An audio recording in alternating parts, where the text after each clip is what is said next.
Council meeting కు ముందే BJP కార్పొరేటర్లు వినూత్న రీతిలో నిరసనను చేపట్టారు. బిచ్చగాళ్ల వేషధారణలో జీహెచ్ఎంసీ మీటింగ్ కు వచ్చారు. ట్యాక్సులు కడుతున్నా తమ డివిజన్లకు నిధులు కేటాయించడం లేదని ఆరోపించారు. మా డివిజన్ కి నిధులు ఇవ్వండి సారు అని అడుక్కుంటూ నినాదాలు చేశారు బీజేపీ కార్పొరేటర్లు. ఉమ్మడి హైదరాబాద్ 3 జిల్లాల నుంచి ఒక్కరు కూడా మంత్రివర్గంలో ఉండేందుకు అర్హులు కాదా అని ప్రశ్నించారు BRS MLA Vivekananda. CM Revanth Reddy తన పెత్తనం కోసమే ఒక్కరికి కూడా మంత్రివర్గంలో ప్రాతినిధ్యం ఇవ్వలేదని ఆరోపించారు. నగర వ్యవస్థ ఏముందిడా మొత్తం ఖచ్చితంగా వాటర్ వస్తుంది, డెవలప్మెంట్ లేదు, అభివృద్ధి లేదు, ఏం లేదు. ఎందుకనే చేస్తున్నాం పార్టిసిపేట్ చేసామంటే 3 కార్పొరేటర్స్ ని అరెస్ట్ చేశారు. మేము ఏదైతే అవస్థలో మనం మాట్లాడతాం అనుకున్నామో నగర అభివృద్ధి కుంటుపడిపోయింది. ఒక్క 1 ఇయర్కి వెళ్ళి ఒక్క అభివృద్ధి కార్యక్రమం చేయకపోతున్నాము. బస్తీ దవాఖానాలు మూసుకుపోతా ఉన్నాయి, అంగన్వాడీ కేంద్రాలు మూసుకుపోతా ఉన్నాయి.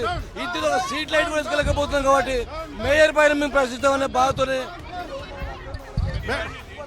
మా డిమాండ్స్ అభివృద్ధిపై చర్చ జరగాలని మా డిమాండ్స్. కానీ ఇక్కడ చర్చ జరగండి సార్. అభివృద్ధి మీద కావాలని బీఆర్ఎస్ కార్పొరేటర్లు అందరూ కూడా బయటికి వెళ్ళగొట్టి మార్షల్స్ని బయటకొట్టి మొత్తం అన్యాయం చేస్తున్నారు. ఇది రౌడీయిజం చేస్తున్నారు, గుండాయిజం చేస్తున్నారు. దౌర్జన్యంగా మా బీఆర్ఎస్ కార్పొరేటర్లను అరెస్ట్ చేస్తుంది. మేము కూర్చోబెట్టడం ఈ రోజు మేయర్ కూర్చున్నా మమ్మల్ని దౌర్జన్యంగా అరెస్ట్ చేస్తుంది మేయర్ గారు. ఇది ఏ పట్ల న్యాయం కాదు. ఈ గవర్నమెంట్ ఎంత దౌర్జన్యమైన గవర్నమెంట్ అంటే పబ్లిక్ గురించి అడగడానికి వచ్చినందుకు మమ్మల్ని అరెస్ట్ చేస్తుంది మేయర్.